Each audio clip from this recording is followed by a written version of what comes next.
तो आज हमें पास्ट परफेक्ट कंटिन्यूअस टेंस समझना है। क्या समझना है? Past perfect continuous tense. इसको हमने पहले भी लिखाया है, बताया है कि वर्ब के जिस रूप से यह पता चले, क्या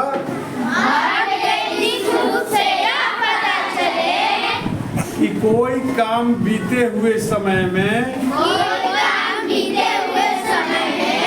सामान्य रूप बीते हुए समय में, फिर से कोई काम बीते हुए समय में पूरा हो चुका था, वर्ब के उस रूप को पास्ट टेंस कहते हैं। और पास्ट परफेक्ट कंटिन्यूअस, प्रत्येक टेंस में 4 फॉर्म होते हैं, तो पास्ट परफेक्ट कंटिन्यूअस टेंस चौथा फॉर्म है, ठीक ना। तो चौथा फॉर्म को समझने के लिए वर्ब के जिस रूप से यह पता चले कि कोई काम बीते हुए समय में पहले से जारी था, माने हो रहा था, लेकिन उस काम के बारे में जब पता चला उस समय भी पूरा नहीं हुआ था, अधूरा ही था, ऐसे वाक्य को पास्ट परफेक्ट कंटिन्यूअस टेंस कहते हैं। पहचानने का नियम, ऐसे वाक्य अंत में सेता रहा था, सेती रही थी, सेते रहे थे लगा हुआ था। हाँ, समझ गए। बनाने के नियम, सब्जेक्ट प्लस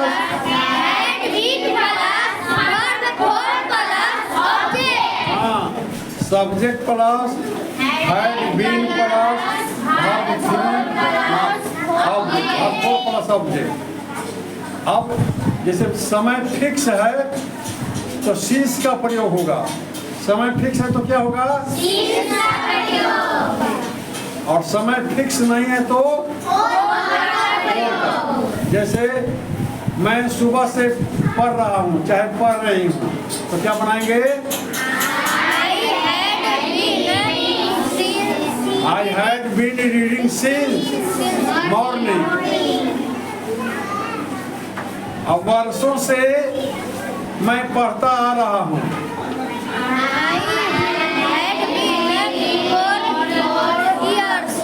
हाँ, I had been reading for years।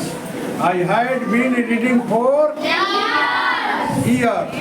तो इस तरह से इतना समझ लेते हैं तो आपका पास्ट परफेक्ट कंटिन्यूअस टेंस भी कंप्लीट हो जाता है। फिर ट्रांसलेशन करने में कोई दिक्कत नहीं होगा, गलतियां नहीं होगी। और अब निगेटिव रहेगा, नॉट लगा देंगे, आई हैड नॉट बीन। समझ में आ रहा है ना? मैं 2 वर्षों से नहीं पढ़ते आ रहा हूँ। I had not been reading for 2 years। Not लगा दिए। अगर इंट्रोगेटिव बनाना है तो क्या करेंगे? Had I not been, auxiliary verb को पहले कर देंगे, हैड को क्या करेंगे? पहले कर देंगे। Had I not been reading for 2 years, क्या मैं 2 वर्षों से नहीं पढ़ते आ रहा था? क्या मैं 2 वर्षों से नहीं पढ़ते आ रहा था? Had I not been reading for 2 years?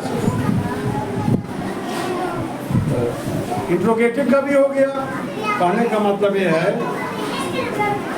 कि हम रूल्स को समझ लेते हैं, बनाने के नियम को और पहचानने का नियम को।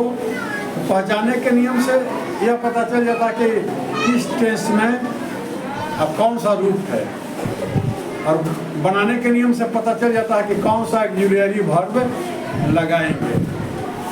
हो गया, इतना ही।